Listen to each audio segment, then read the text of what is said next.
नमस्कार मैत्रिणींनो, सर्वजणी कशा आहेत? मस्त आहेत ना? मस्त राहा। आज तुम्हाला मी चपाती करून दाखवणार आहे, जी तुम्ही सकाळी चपाती केली तरी दिवसभर अशी मऊसूत राहणार आहे। चला तर मग आता आपण रेसिपीला सुरुवात करूया। तुम्ही नवीन स्वयंपाक करणार असाल तरी सुद्धा अशा प्रकारे जर पीठ मळून घेतलं तर तुमची चपाती दिवसभर मऊसूत राहणार आहे। इथे मी 2 वाटी गव्हाचे पीठ घेतले आहे आणि त्यामध्ये अर्धा चमचा मीठ टाकून घेतले आहे। आता मी यामध्ये डायरेक्ट सर्व पाणी ओतणार नाही, थोडे थोडे पाणी ओतून पीठ मळून घेणार आहे। व्हिडिओमध्ये जसं दाखवले त्याप्रमाणे तुम्ही पीठ मळून घ्या।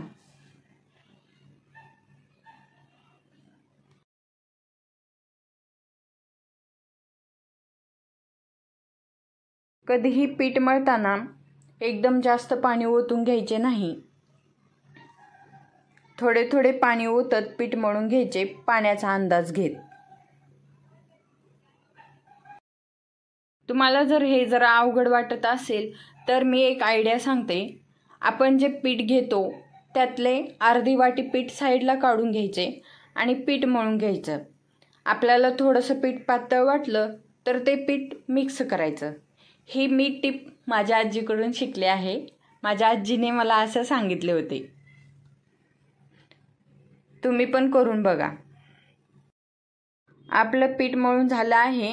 आता मी याला अर्धा तासासाठी झाकून ठेवते। पिठाला अर्धा तास झाला आहे।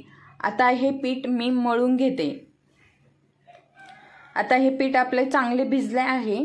आता थोडंसं हाताला तेल लावून व्यवस्थित मळून घ्यायचे।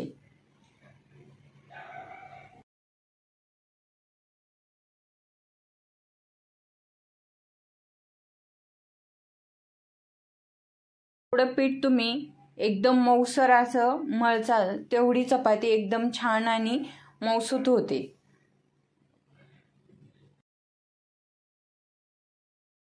इथे तुम्ही बघू शकता पीठ किती छान असं मऊसूत झालेलं आहे। असं जर तुम्ही पीठ केलं तर एकदम चपाती दिवसभर मऊ राहते। पीठ मऊ झाले आहे। आता आपण चपाती लाटून घेऊया। मी इथे तुम्हाला 2 प्रकारच्या चपात्या करून दाखवणार आहे। एक 4 पदरी चपाती आणि एक 2 पदरी चपाती दाखवणार आहे। चपाती करण्यासाठी गोल असा गोळा करून पिठामध्ये बुडवून घ्या आणि हा गोळा थोडासा लाटून घ्या आणि त्याला मधून असे तेल लावून परत फोल्ड करून त्याला वरतून तेल लावा आणि परत फोल्ड करा। ही झाली 4 पदरी। आता पिठात मिक्स करून त्याची आता चपाती लाटून घ्या। चपातीच्या अशा कडा लाटून घ्यायच्या, म्हणजे चपाती थोडी थोडी गोल होती।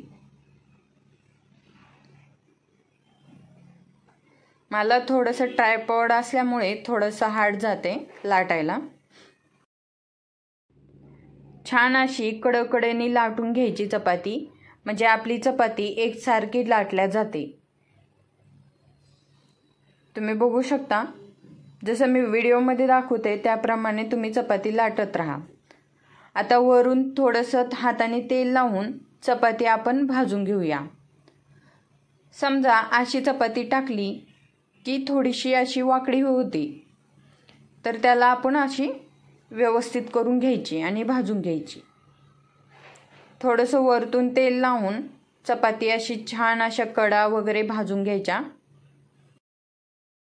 व्हिडिओमध्ये दाखवल्याप्रमाणे जर तुम्ही चपाती भाजून घेतलात तर तुमची चपाती एकदम मऊसूत राहते आणि सर्व बाजूंनी भाजल्या पण जाते।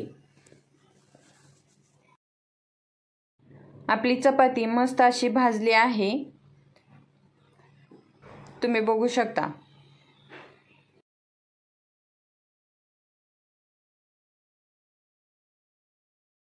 आता मी दुसऱ्या प्रकारची चपाती तुम्हाला करून दाखवणार आहे।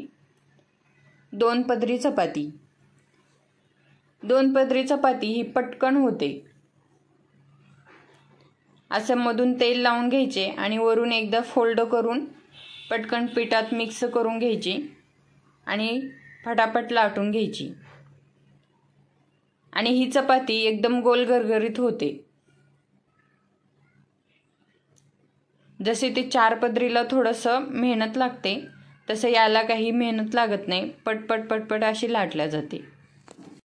आता चपाती आपण भाजून घेऊया आणि चपाती भाजताना तवा एकदम कडक असा गरम होऊ द्यायचा आणि चपाती टाकून घ्यायची आणि थोडेसे हलकेसे फुगे आल्यासारखं वाटलं की चपाती लगेच पलटी करून घ्यायची, म्हणजे तुमची चपाती करपणार नाही आणि सुंदर अशी दिसणार।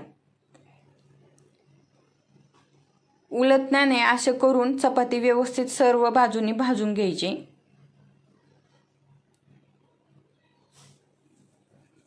चपाती थोडीशी दुमडून पण भाजून घ्या, म्हणजे तुमची एकसारखी चपाती भाजली जाईल आणि कुठे पण करपणार नाही। तुम्ही बघू शकता किती सुंदर चपाती झाली आहे।